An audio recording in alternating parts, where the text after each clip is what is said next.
So, to start, I mean, I'd like to ask all of you actually, because you have very different trajectories. And for instance, the project that Carla presented today, and actually I think your projects, both your projects, they are very much connected to the current political situation in Brazil. And I was wondering, how does that travel? I mean, you spoke a little bit about the reaction in Italy, about your work. But what happens when you show this work abroad? I mean, are the reactions much different? Do you have to explain the context more? Or? Well, it's strange because I showed not the first one, but the agreement I showed first in Europe, and then it traveled, then in London also. It's in a way, it's when I just moved. It's the first time I'm living here. I'm living in Europe, like traveling a lot, but that's the past 2 months. And I realized how the context affects your thinking. And on one side, it's really good because you feel compelled to make something. But on the other side, I thought that the reading, like the reception in Brazil, was too tight, too connected to the city. They couldn't. For example, the idea of the agreement was dissolving the images and refining the gesture. But and there was like, I don't know, 1,500 images. So there were like a lot of images. That this huge flow of images. You don't stick to one single or two. And so it was more like, I mean, there's this other dimension of like mapping this kind of official gesture of like, for instance, like shaking hands or agreements. It's very contradictory because because of the political situation, the country is so like yes or no, so black and white. So it ends making people not thinking straight. You give up thinking because you just have this very certainties, and I think the work like touched like this gray zone. But I regarding your question, the thing that like that's what I'm feeling now is that when the Brazilian context compels you to do something, at least for me, like compels me to do much more than. And I'm not saying I am a masochist, but it makes you. It makes. I don't believe in the efficacy of art. I don't think art has a function, but at least has a pertinence. It's very different from. It is as if in Europe we have like this. The distance here is good because it's a. You can have like more critical distance, but at the same time you're not so compelled to.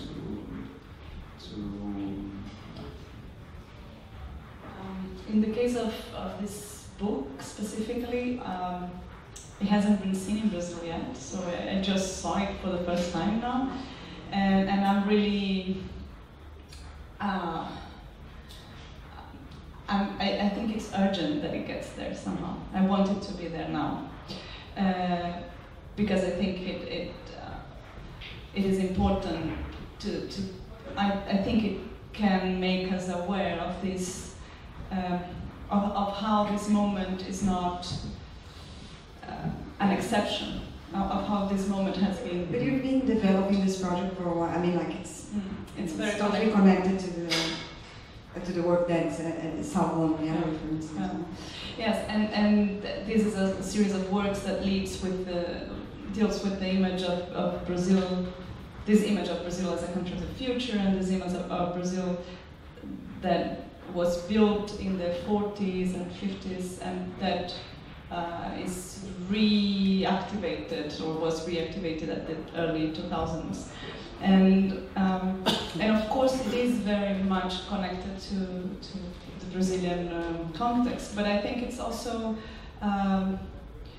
it's not isolated. I think every national image is constructed in similar ways.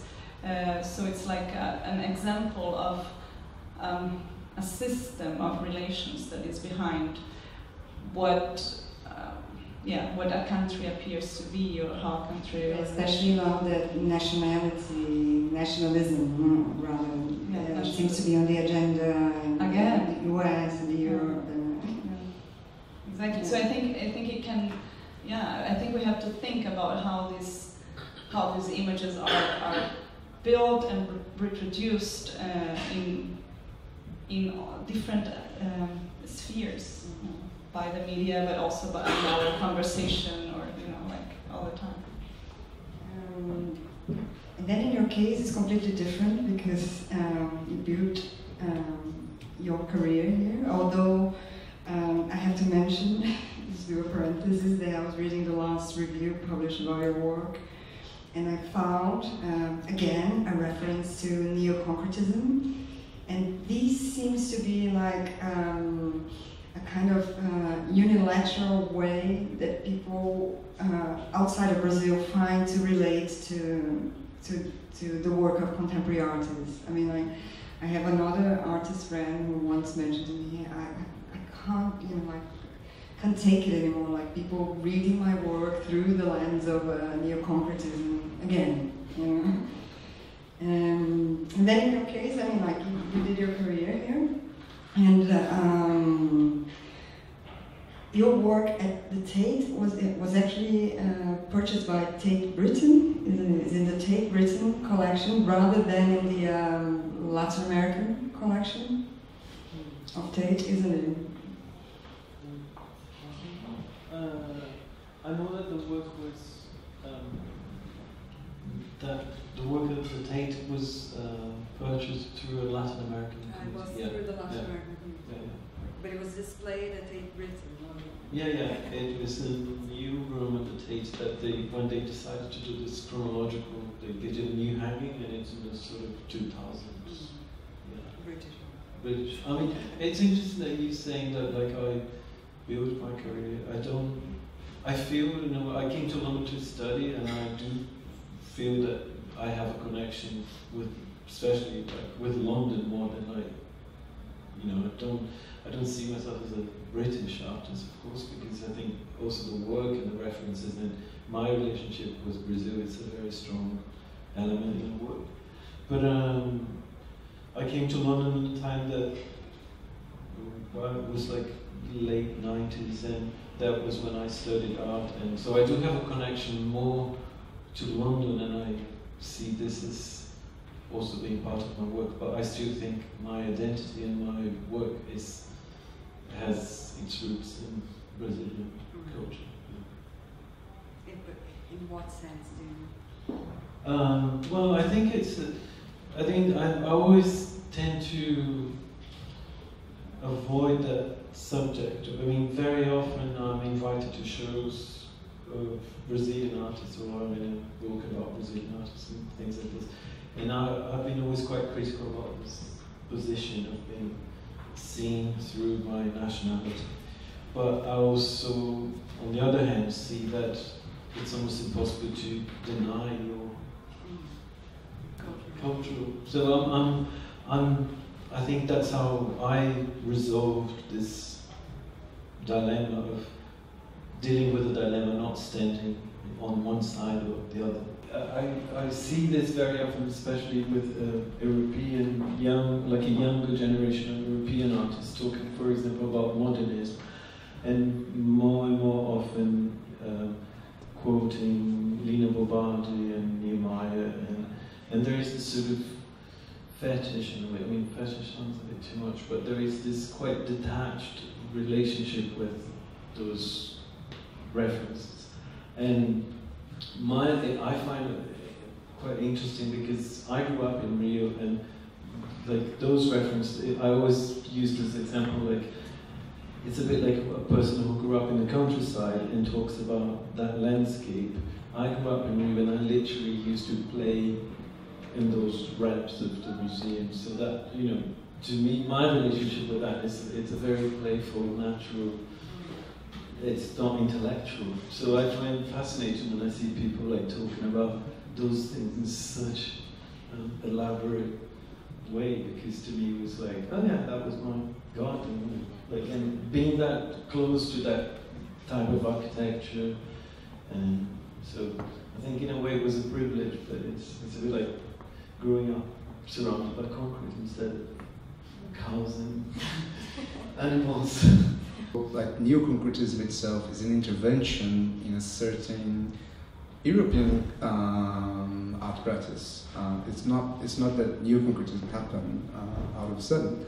It's how Brazilian people it's a, let's say, a perspective. So it's quite weird to transform this all into an object, because it's just a point, like I say, a point of view.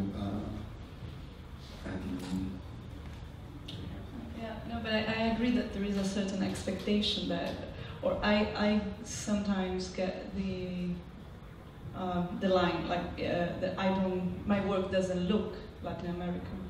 So it's like, so there is a certain expectation of what a Latin American artwork should look like. How long have you been collecting those images? And is it a newspaper only? Is it also magazines? It's magazines and newspaper. No internet. I have done one work once with internet images, but I like the materiality of the newspaper, and digital images, you can manipulate them very much. So when I have like an actual newspaper, I feel relieved that I don't have to do anything, just cut it. And also there's something about copyright, which is very interesting. A newspaper clip, you don't have copyright rights. It's a piece of paper. So it's more close to sculpture, let's say, than to... yeah. And, well, I started collecting because when I was a teenager, I was living in Petrópolis, which is like not a small town, but it's not as big as well. And I worked as an intern in a newspaper, and then I started like writing, like became a reporter in a small regional newspaper. And I started like cut my own things, and so that's how my archive began. Of course, in the beginning it was just like my reporter archive, and then I started to everything I would like to image. That's just a very simple thing. An image you like, you just cut it, and for your you keep it. And at a certain point, it was like became big, and then I started paying more attention to it, and then it became an archive. But it's not organized, much organized. Like when I decided to make a work, I go to the archive, I open it, and I have to categorize when I'm doing the work. It's not that it's there on the drawers. So every entry into the archive changes it all the time. Yeah. Do we have any questions from the audience? About neo-concrete or Brazilian, which, when I think in many ways I agree, and I think that, but I think it's not something that only Europe produced, it's also something that Brazil or Latin America produced. So it's not, I think we have to be careful in a way that it's not only there or here that produced this narrative, but actually Brazil itself also produces that. There are a lot of artists or curators or that also part. Of course, there are a lot of people that tries to deconstruct it, no? But it's not an antithesis like that, I would say. Yeah, no, I also think that Brazil is very bad at documenting itself, and this was the only story that was a bit more, widely spread, like in terms of art history. It was the most successfully disseminated. Yeah, but it's very hard to research Brazilian art from abroad. For instance, I'm from Brazil and I go there all the time, so I have access to like physical archives or out-of-print books. But if you're trying to do it from here, well, first of all, there's very little that's translated, and then when there are translations, sometimes books are out of print. The editorial market is really bad. For art. Did you use Italian newspapers, or did you use the Brazilian? No, the work I showed was in Brazil. Yeah. I showed it like 1 year before in Italy, but the images we're seeing were in Brazil. So the newspaper on the ground, there was like yesterday newspaper. From Italy, so No, from Brazil. So when I was making available, like if well, let's say one day in the gallery there were 20 stones change. The newspaper I would use is yesterday's newspaper. So there you could see a chronology on the progression of, but they were not chosen. There was no choice of. I was just using newspaper as something very ordinary and yeah.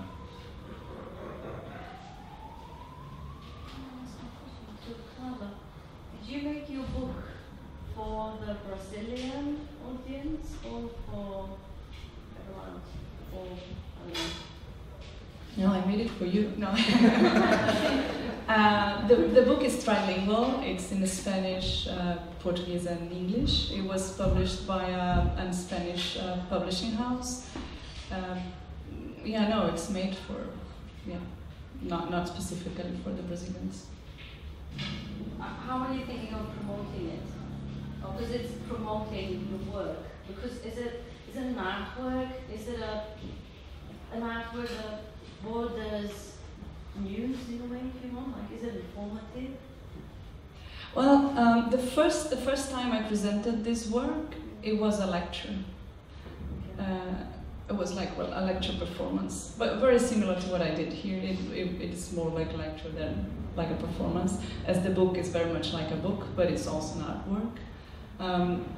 I like that idea that it's a multiple artwork, an edition, like a print, if you want. It is an artwork, but it's also a book. It can be, in a vitrine, but it also can be in a shelf, in a bookshelf. And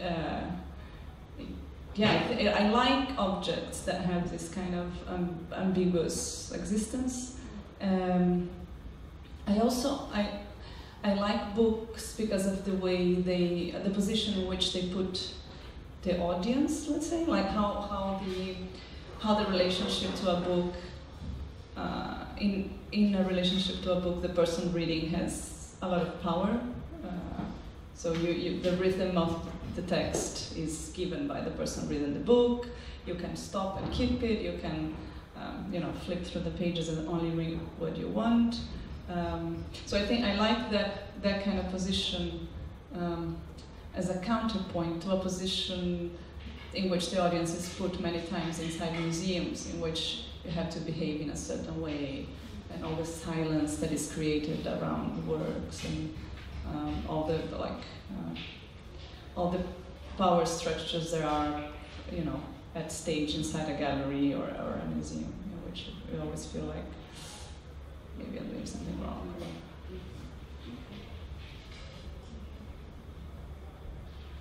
Do you think this perception of Brazilian art in certain categories, to me, it looks like there is this lack of familiarity and deep knowledge of Brazilian art? Is there any suggestions of what can be done to change this perception? And change that perception, or whatever? I think the perception has changed, not only in relation to Brazilian art, but I think if I speak about since the time I moved to the UK in 2000, for instance, nobody knew anything about Brazilian art, but then again, nobody knew anything about Chinese or Indian art. So I guess the whole circuit became much more internationalized, not only in relation to Brazilian or Latin American art. And so I think people are much more familiar with the work of certain artists who actually spend a lot of time traveling and showing the work around the world, not only the Brazilians, but the British, I think it's a kind of a condition of the contemporary art world with all those art fairs and biennials and, So I think it's slowly changing from Brazil, but I think there's a lot of work to do, as I mentioned before, from Brazil as well, in terms of documenting itself and disseminating information, making information available. But think there is a general idea of like countries like Brazil. I think it's because for a long time we didn't have connections with Europe or in terms of art. We felt quite isolated. So I think there was this urge or the need of categorizing artists, like what you're saying about Chinese art in China, Brazil. And I think perhaps the best way to approach this is to make this sort of exercise to not think about Brazilian artists through that filter of Brazil. I think we have already, Brazil is more like, not only through art but through music and many other things. I think we are starting dealing with Brazil with less stereotypes and preconceptions. And so I think one good way to think about Brazil is maybe forget Brazil and Look at the world. look, because I also see this now in my practice of going back to Brazil, sort of sharing my life between here and Brazil. That Brazil is, even like cities in Brazil, they are surprisingly international, and São Paulo is not necessarily in terms of contemporary art, but in terms of fashion, music, many other things. It's like any other big city in the world, but we always still tend to look at Brazil like in a slightly, I don't know, in this way of saying, well, it's a bit like Brazil's the future. One day we're going to do really well. One day we're going to produce really good work. You're doing well now, guys. But in fact, there are artists who have never had any visibility, and they are great, and nobody actually ever showed their works. And I think we're starting somewhere that label might be more slightly different. Yeah. So I think Charlie is nodding at me. Maybe we should wrap this up. Well, thank you very much for coming, and I hope to see some of you tomorrow again. And thanks a lot for our speakers who were generous enough to come here.